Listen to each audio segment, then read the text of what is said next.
And we are back here on Open. Daren Jaime here with you. And listen, we're trying to give you as much information and content to help you navigate through COVID-19 as New York City and particularly the borough of the Bronx continues to be adversely affected in all of this. And for all of us, it's some adjustments. As you know, we're making adjustments virtually.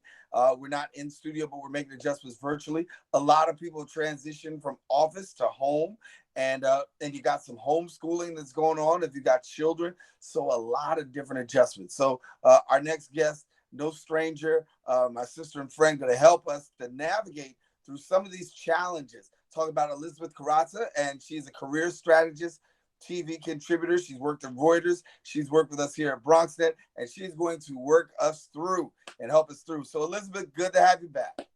Thank you for having me. I love speaking with you, Daren. Oh, I love it too. Listen, so let's get right at it. I mean, we're all working from home, right? I mean, this is our ideal thing. We're working from home, but for many people, it's Zoom meetings and it's navigating emails. So give us a little bit about trying to be productive at home during this time because a lot of people are failing miserably.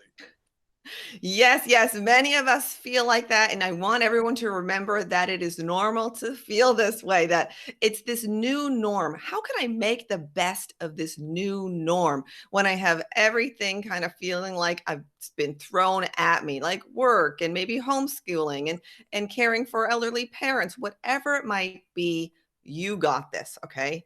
And the way you're feeling is normal. We are all feeling like this. You are not alone. So, you want to make sure you do have that designated workspace. Look, if you have an office where you can shut the door, that's great. But I do recognize that a lot of us live in apartment buildings. So, you know what? There's not a lot of rooms in your apartment. So, if you don't have that office space to yourself, perhaps you can use the bedroom somewhere where you can close the door so you can set boundaries and have boundaries with your family members.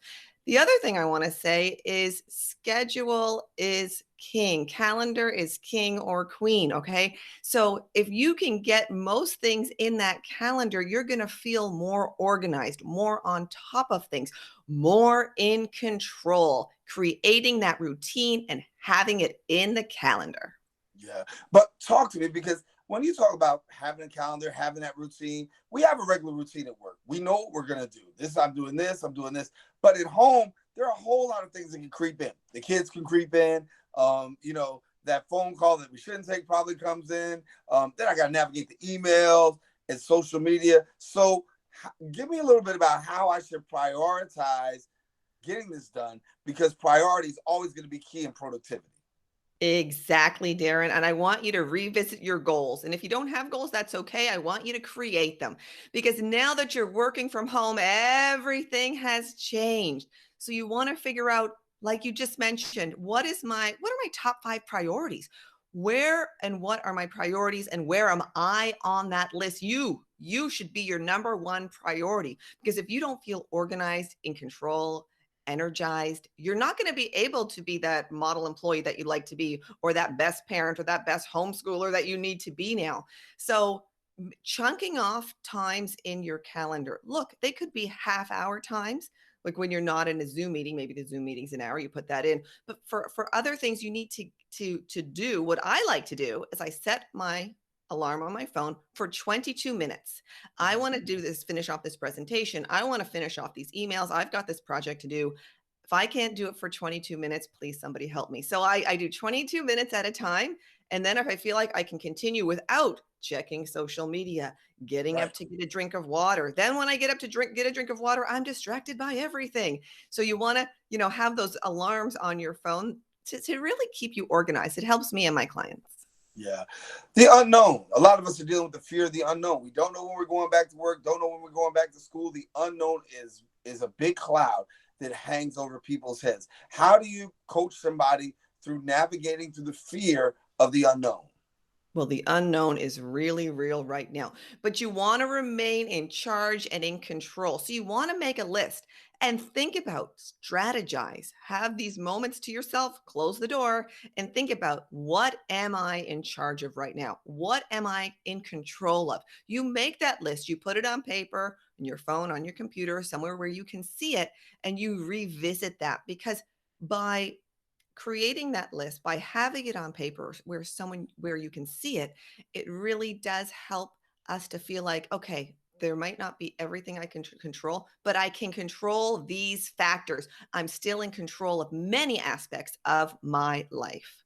Yeah, and being overwhelmed is a big thing, and when you're overwhelmed, sometimes we go to our go-tos. Give me a few seconds about social media as the go-to. I've said to people that I really don't like going to social media these days.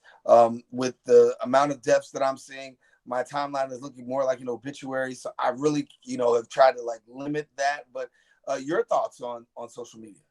Yeah, I think it just depends on the position you're in right now. Sometimes people like to take a break during their day, go on social media. There's some, little funny jokes people say, about toilet paper or like, beans. Let's everybody slow down. There's enough for everybody. And sometimes that can lift spirits. But at the same time, I do understand and I do get what you're saying. It's the news, the news feeds, the obituaries that really can get us down. So put a time limit on your social media for the day.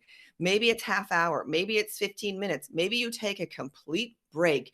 It's whatever you feel will serve you. And if you're starting to feel anxious or anxiety by going on social media, listen to yourself, listen to your body. Yeah.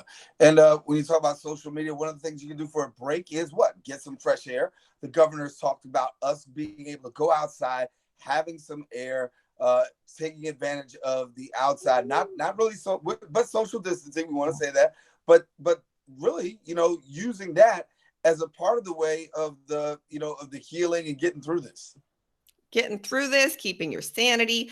I go for a walk every single day, even if it's just around the block.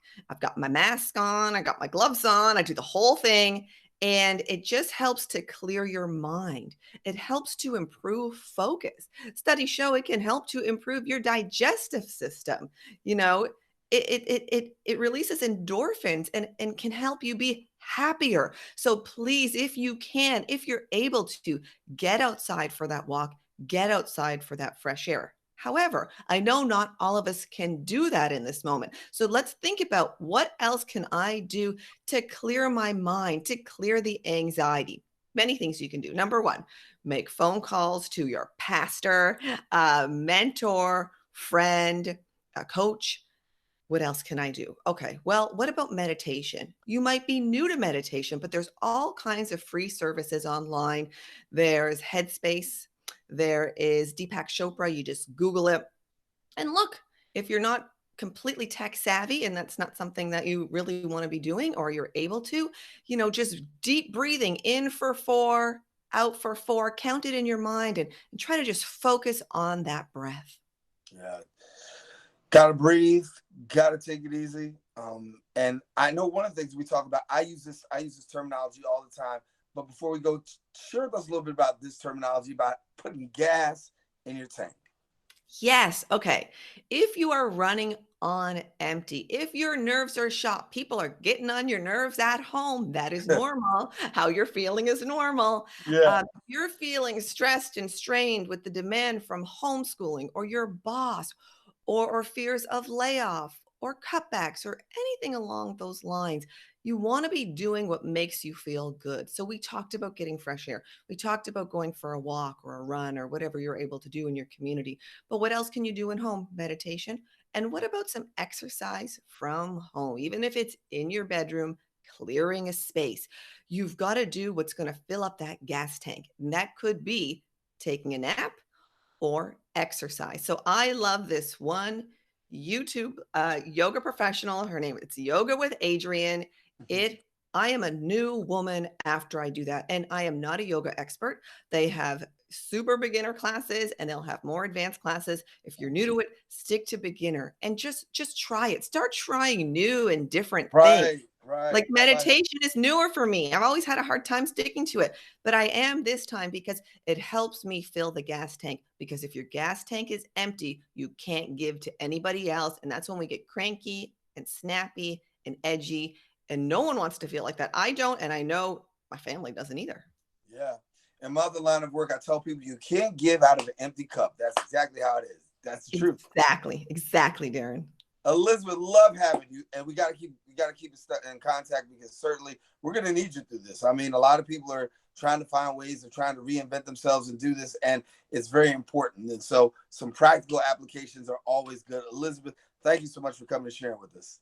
Oh, it's my pleasure. I'm here for you and BronxNet and all your viewers. Thanks, Daren. Thank you very much, Elizabeth Koraca, our guest here on Open. And